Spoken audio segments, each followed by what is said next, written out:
प्रदेश में पैर पसार रहा है H3N2 इन्फ्लुएंजा वायरस। जी हां, फतेहाबाद में H3N2 इन्फ्लुएंजा वायरस का एक केस मिला है।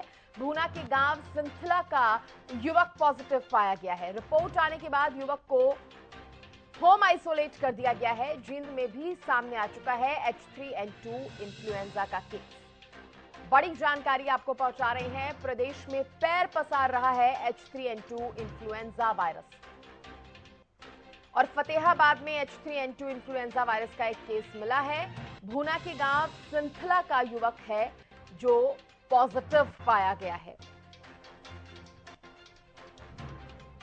भूना के गांव सिंथला का यह युवक पॉजिटिव पाया गया है। रिपोर्ट आने के बाद युवक को होम आइसोलेट कर दिया गया है। होम आइसोलेट किया गया है। युवक को घर में ही रहने की सलाह दी गई है ताकि अन्य लोगों को इस वायरस से बचाया जा सके, क्योंकि ये वायरस भी कोरोना की तरह फैलता है। एक व्यक्ति से दूसरे व्यक्ति में आसानी से पहुंच सकता है। इसलिए अगर इस वायरस को फैलने से रोकना है तो उसका एकमात्र उपाय है खुद को होम आइसोलेट कर देना, मास्क लगाकर रखना, लोगों से दूरी बनाए रखना। बड़ी खबर बता रहे हैं, पैर पसार रहा है इन्फ्लुएंजा वायरस। फतेहाबाद में इन्फ्लुएंजा वायरस का एक केस मिला है। भूना के गांव सिंथला का ये युवक है जो पॉजिटिव पाया गया है इन्फ्लुएंजा वायरस से। रिपोर्ट आने के बाद युवक को होम आइसोलेट कर दिया गया है। जींद में भी सामने आ चुका है इन्फ्लुएंजा का एक केस।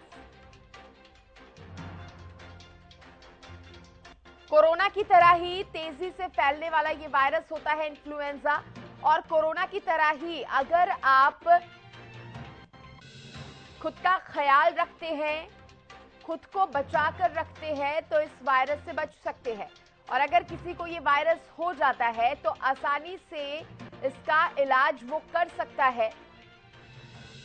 हालांकि कुछ एक केसेस मौत के आए हैं, लेकिन देखा ये जा रहा है कि मरने वालों में उनकी संख्या शामिल है या उनकी संख्या ज्यादा है जिनको पहले से कोई गंभीर बीमारी थी।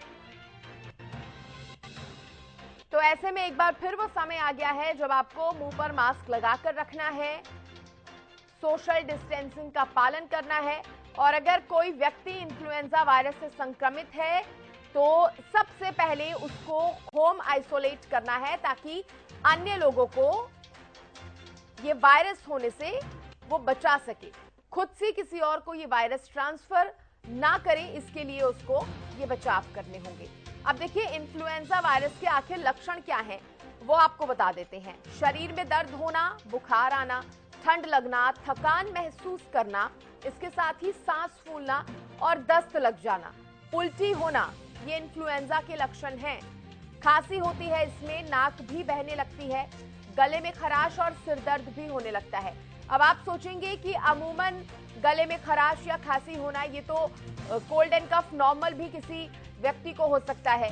तो ऐसे में जरूरी है कि आप तुरंत, अगर ऐसे लक्षण आपके अंदर पाए जाते हैं तो तुरंत डॉक्टर के पास जाएं। खुद इसका इलाज ना करें, डॉक्टर से कंसल्ट करें ताकि डॉक्टर ये पता लगा सके कि आपको नॉर्मल कोल्ड एंड कफ है या फिर इन्फ्लुएंजा वायरस आपके शरीर में पहुंच चुका है। तो इसलिए डॉक्टर से सलाह लेना, डॉक्टर से चेकअप कराना ऐसे लक्षण के साथ बहुत जरूरी हो जाता है। गले में खराश, सिर दर्द, शरीर में दर्द होना, बुखार आना, उल्टी दस्त होना, थकान होना, ठंड लगना, ये इन्फ्लुएंजा के लक्षण हैं। देखिए, आज भी डॉक्टर्स का, सरकार का यही कहना है कि इन्फ्लुएंजा से भी आपको डरने की जरूरत नहीं है। डरे नहीं, पैनिक ना करें, बस उससे बचाव करें।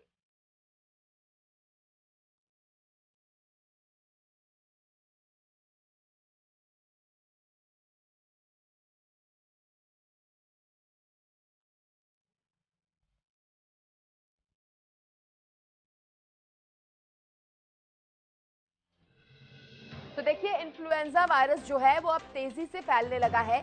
प्रदेश की अगर हम बात करें तो इसमें भी केसेस जो हैं हर दूसरे दिन सामने आने लगे हैं।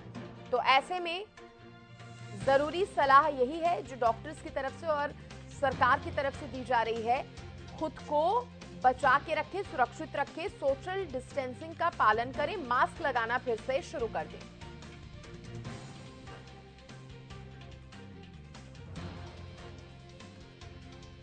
फतेहाबाद से मेरे सहयोगी जितेंद्र मेरे साथ जुड़ गए हैं। जितेंद्र, क्या जानकारी है फतेहाबाद से जो मामला सामने आया है उसके बारे में? लेकिन फतेहाबाद की बात की जाए तो गांव सिंथला से मामला सामने आया है और जो युवक है 30 वर्षीय है उसे होम आइसोलेट कर दिया गया है। 7 दिन पहले उस युवक की दिक्कत शुरू हुई थी, निमोनिया की शिकायत उसे हुई। उसके बाद उसे हिसार के निजी अस्पताल में भर्ती करवाया गया, जिसके बाद उसका इलाज चला और युवक जो ठीक हो गया। हालांकि उसके जब सैंपल की रिपोर्ट ली गई तो अग्रोहा मेडिकल से इसकी रिपोर्ट जो आई है वो पॉजिटिव आई है। वायरस की जो पुष्टि इसे हो गई है और इसे होम आइसोलेट किया जा रहा है। स्वास्थ्य विभाग की टीमें अब अलर्ट मोड पर आ गई हैं और जब उसके परिवार वाले हैं या जिसके संपर्क में जो लोग आए हैं उनके सैंपल जो है आज कलेक्ट किए जाएंगे। जी जितेंद्र, ये पता चल पाया है क्या उस व्यक्ति के अंदर कैसे पहुंचा इन्फ्लुएंजा वायरस? इस बात को लेकर अभी जांच पड़ताल की जा रही है, कैसे पहुंचा, इसकी जो ट्रैवलिंग हिस्ट्री है वो भी स्वास्थ्य विभाग के द्वारा जो खंगाली जाएगी। लेकिन फिलहाल उसे होम आइसोलेट किया गया है। और वहीं जो फतेहाबाद की सीएम है डॉक्टर सपना गहलोत, उनसे हमारी बातचीत हुई तो उन्होंने कहा कि जो फ्लू क्लिनिक है उसे दोबारा से शुरू किया जा रहा है। हालांकि कोरोना काल में फ्लू क्लिनिक चलता था लेकिन इसे कहीं ना कहीं रोक दिया गया था, लेकिन अब नई गाइडलाइन जैसे ही आई है तो फ्लू क्लिनिक को भी शुरू किया जाएगा और सैंपलिंग को लेकर जो है दोबारा से जो चार्ज जो है वो टीम संभालने जा रही है। जितेंद्र, देखिए ये भी बताइए, क्योंकि हमने कोरोना काल में भी देखा था केसेस तो सामने आ रहे थे लेकिन जांच जब तक नहीं हो रही थी आम व्यक्ति को पता नहीं चल पा रहा था कि उससे कोरोना वायरस है या नहीं। ऐसे ही इन्फ्लुएंजा वायरस है, क्योंकि लक्षण नॉर्मल बुखार और कोल्ड एंड कफ से मिलते जुलते हैं। तो इसके लिए क्या इंतजाम किए गए हैं ताकि ज्यादा से ज्यादा जो जांच है वो इन्फ्लुएंजा वायरस को लेकर हो सके लोगों की?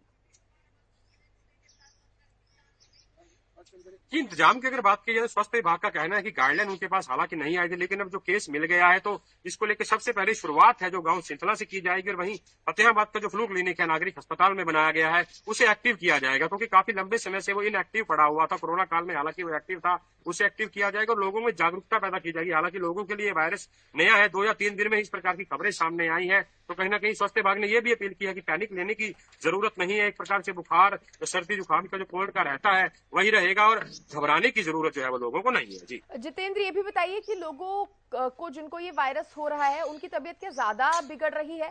साथ ही ये भी बताइए कि बचाव के लिए डॉक्टर्स क्या कुछ सलाह दे रहे हैं? क्या इसके लिए कोई दवाई भी अभी मार्केट में मिल रही है या कैसे इसका बचाव कर सकते हैं?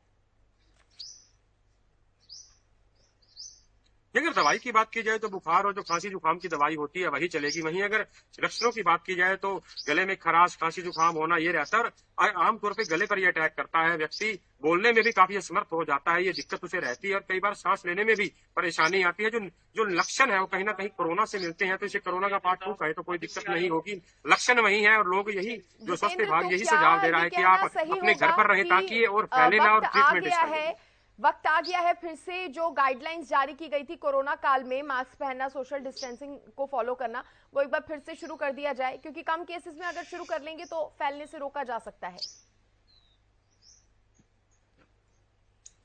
ये साफ पर अभी शुरुआती चरण है, इक्का दुक्का मामले ही जो सामने आए हैं और अगर गाइडलाइन का पालन करती है और सरकार के द्वारा या स्वास्थ्य विभाग के द्वारा गाइडलाइन जारी कर दी जाती है तो अच्छा रहेगा, क्योंकि इस पर अभी से ही जो रोक है वो लगा ली जाएगी। अगर ये फैल जाता है क्योंकि इसकी फैलने की क्षमता भी जो है काफी बताई जा रही है, तो लोगों को जागरूक करना जरूरी है और लोगों से अपील करनी भी जरूरी है कि दोबारा से सोशल डिस्टेंसिंग है या मास्क का प्रयोग है उसे अब हमें शुरू करना होगा। देखने वाली बात ये भी होगी कि सरकार प्रशासन जो है इस और कितनी जल्दी ध्यान देता है और इस तरह की गाइडलाइन कब तक जारी करता है। बहुत शुक्रिया आपका जानकारी देने के लिए।